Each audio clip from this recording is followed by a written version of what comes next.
Pirms kāda laika bijām liecinieki televīzijas žurnālistes cīņai tiešajā ēterā ar ietekmīgu uzņēmēju. Vai nepatīkama saruna var ietekmēt žurnālista veselību? Mēs pārliecinājāmies, ka īstu profesionāli no līdzsvara nekas nespēja izsist.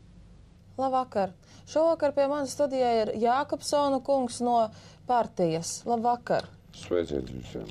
Sakiet, lūdzu, kā jūs jūtaties pēc tam, kad patiesībā jūsu plāni netika realizēti?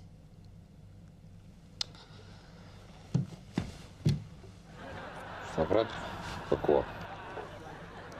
Un sakiet, lūdzu, vai kolēģi tagad jūs nedaudz neuzskata par muļķi? Dievs ir mans liecinieks.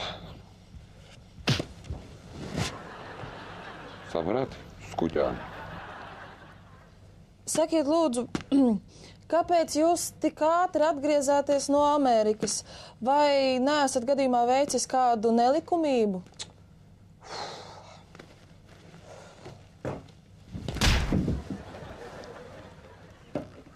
Saprast, pa ko?